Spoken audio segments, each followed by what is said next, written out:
Paano ka pumili, sir, ng ano, magpe-pair ka ng magandang breeder? Hindi, ang ginagawa ko naman kasi ang pairing ko, kung ano yung mga nanalo ko, yung mga finishers ko, sila lang. Hindi ko na inilalayo yung ipo. Basta winning line. O, winning line ko. Kasi bago tayo.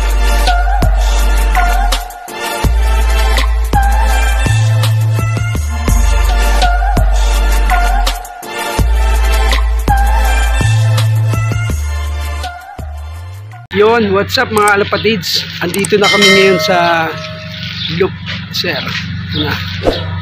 Ano kami yun, no? Wait na lang po namin yung bumaba si Idol. Natatanaw nyo yun yung loop niya. Napakaangas mga alapatids. Wait na lang po natin kasi tinext na natin si Idol. Ito na. Okay kalapatids. Muna natin siya. Yo, what's up mga alapatids? Andito na kami ngayon sa loop ni Idol. Si Idol Roy Dila. Morning po. Nasa kahon eh. Hindi ko pa kasi palalagyan ko sa taas eh. So. Ganda. Wow. Yun yung trophy ni Idol. Ano. Ito nga yung gamit ko. Sabi ko, hindi pa naging istante eh. Medyo makano pa tayo eh. Kasi kapatid ko yan, yung trophy ito. Ilan tayo magkaagad ng mister? Ito yung trophy ni Idol. Trophy ng kapatid yan. And sa ano? Sa LGC, 12 overall, 15 overall. Tapos survivor VR to. Winner.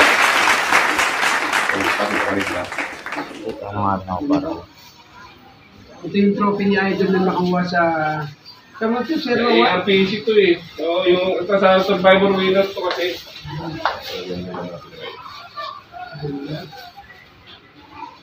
Wala pa istante, ibang trophy ko na nasa Sa mga banda ilalagyan, sir? sa taas na lang eh. Dito. Kung hindi ka kasi doon, dito na lang. Palalagyan ko lang ano. Medyo tayo. Hawak tayo ng trophy niya. Magulo tayo, magulo. Napakabigat ito yung trophy niya sa PHA. Roy Dila. First overall champion. Wow. Dahil national yan. National. Champion. NCR. Ikaw yung national. Oo. Ito yung national. Pagkalahatan, ito yung sa NCR naman. Tapos ito yung area. Ito yung trophy ni sir sa NCR. Yun, napakabigat. Nalapatid. Famous art. Survivor yan din. Dito na yan. Yung kapatid. Ito. Napanood yung awakin nito. Ito yung sa Survivor winner yan. Solo winner yan. Dalawa sila magkapatid. Dito. Sama ka sa iyo. yung trophy ni sir sa Survivor Champion sa ARPCI. So, pang-fit siya po. Napatid.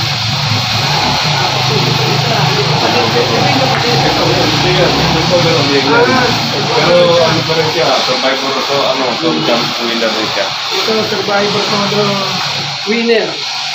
12 overall champion sa ARPCI ito. Ito yung nag-champion sa MacArthur. Galing na ng gold. Yung naggawa ng trophy, pagawa ng gold. Wala pa, hindi ko pa lalagyan ng wala pa yung gagawa. Doon na rin yun sa taas. Doon sa taas o dito. Dito na namin yung nakakita ko kasi malagan dito sa yun. Oo. Meron pa kasi, meron pa kung ano kasi. May award ka sa PFC. Anong rank mo doon sir? Anong rank na? Hindi, sa representative Ng PFC. Representative ng PFC. Wala pa eh, magulo pa.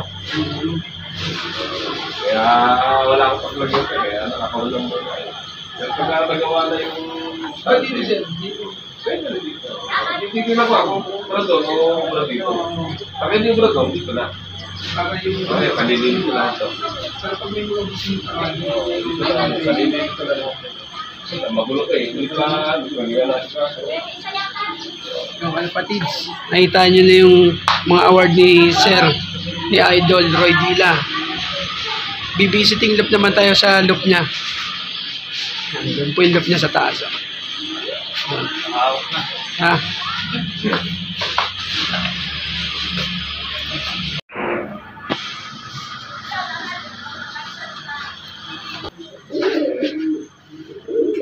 Ito yung picture ni Sister Royal.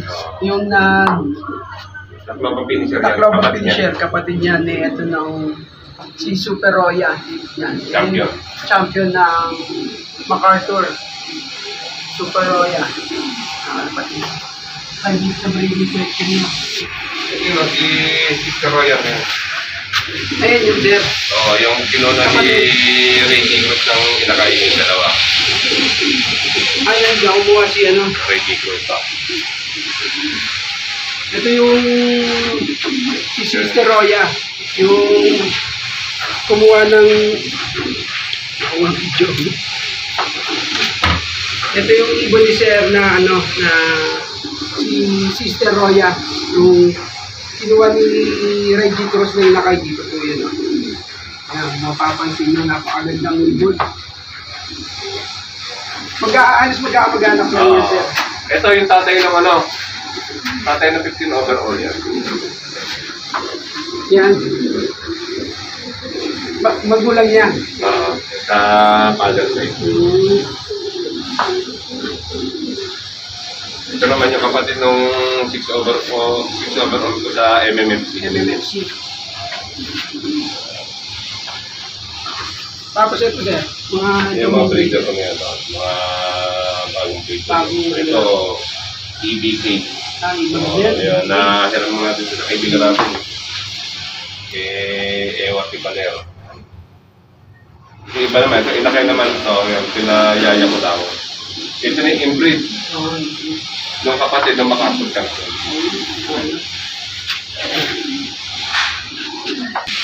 Yung kapatid ng MacArthur Champion.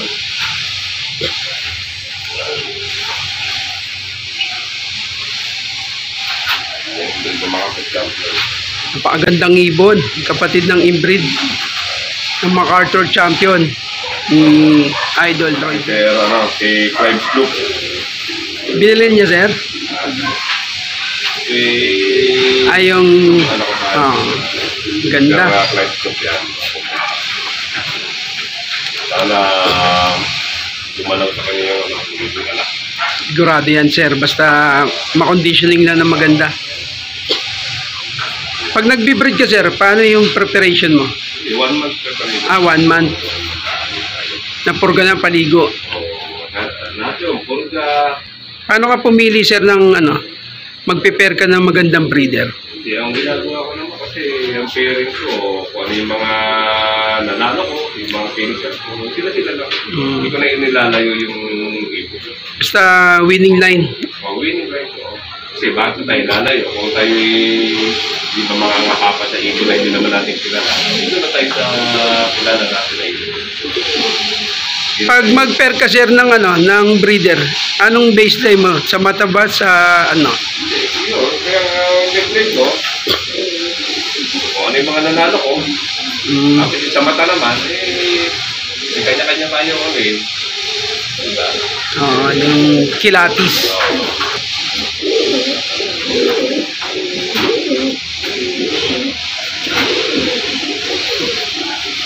Sir, sa mga anong group pa lang ginawa mong preparation paghahanda sa MacArthur nung bago ka lumaban? Kinaga ko yung training sila. Self-toast. Self-toast. Tinataga ko para hanggang sa tumiba yung ibon natin. So, tuloy-tuloy na tayo. Tapos yun, sa track. Nagka-track tayo. Tapos sa alternate mo, mitis pa rin tayo. Para yung stamina. Ma-maintain ka. Tapos yung pagdating, Sir, ng MacArthur, dumating yung ibon mo, ano yung naramdaman mo, Sir? siyempre, masaya tayo.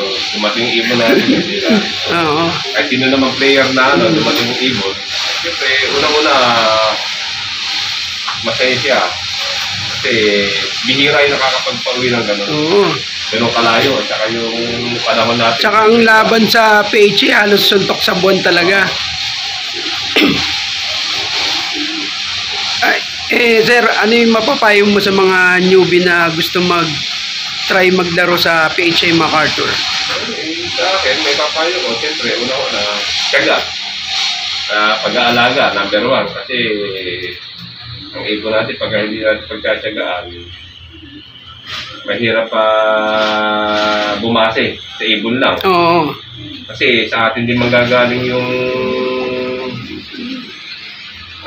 lakas ng ibon eh, tsaka yung preparation ng conditioning. Oo, ikaw yung Ikaw magkukondisyon eh. Kasi yung ibon, at isa siya na yun, yung katawan niya. Tayo, tutulong naman tayo kung paano lumakas yung ibon natin. Yun, galing ni sir. Tapos ano pa sir yung ginawa mo bilang puncher para ma-share mo sa mga kalapatids natin? Sa akin yan, yung pagkayan, gaya sa inyo, may nag-interview. Sinasabi ko yung mga basic na ginawa ko sa ibon.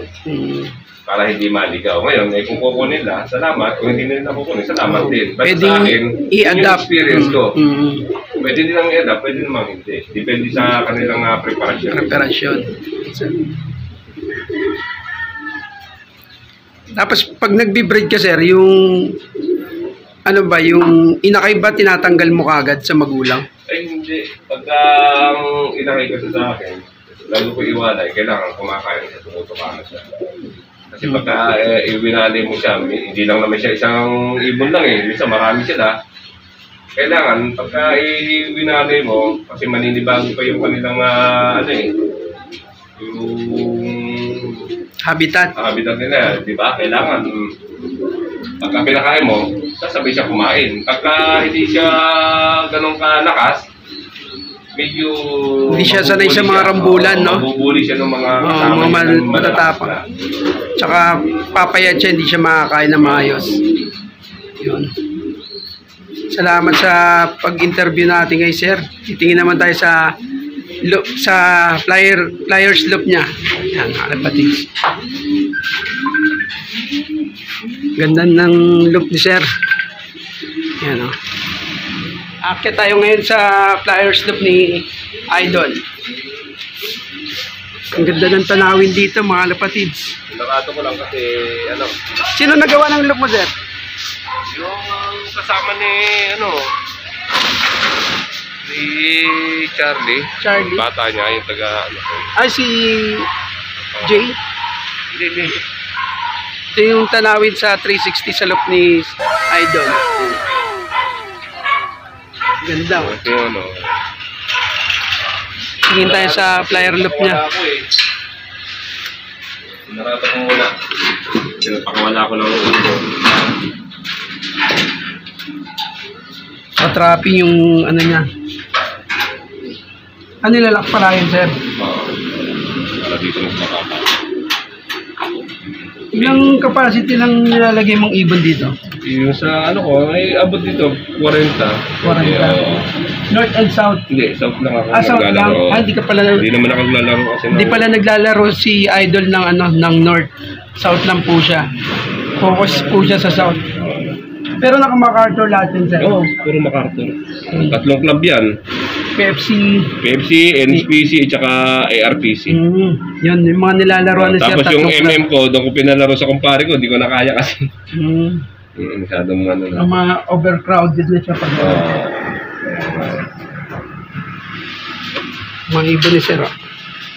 Sinarado ko kasi, nagpakuwala ko ng inakay eh. Kapatids, tapos na po tayo mag-visiting loop kay Sir Idol Roy Dila. Papasalamat po ako sa kanya dahil pinaunlakan niya po yung invitation ko para sa kanya. Kaya mga lapatids, Roy Dila po. Yan. Picture lang tayo, sir. Mga lapatids. Yan. Salamat sir, di na kami magtatagal. Mag-aad ka pa ulit. Sige, ha? Thank you rin, Salamat, thank you, kalapatids. Roy Dila po. Salamat na, kalapatids. Ipapaalam na kami ulit. Yung hindi pa nakapag-subscribe, subscribe na lang po sa YouTube channel ko. DJ Kobe, #TV mga kalapatids. Shoutout kay Samira Loop, tsaka Kenneth Budlayan. Kalapatids. Paalam na kami, kalapatids. Bye-bye!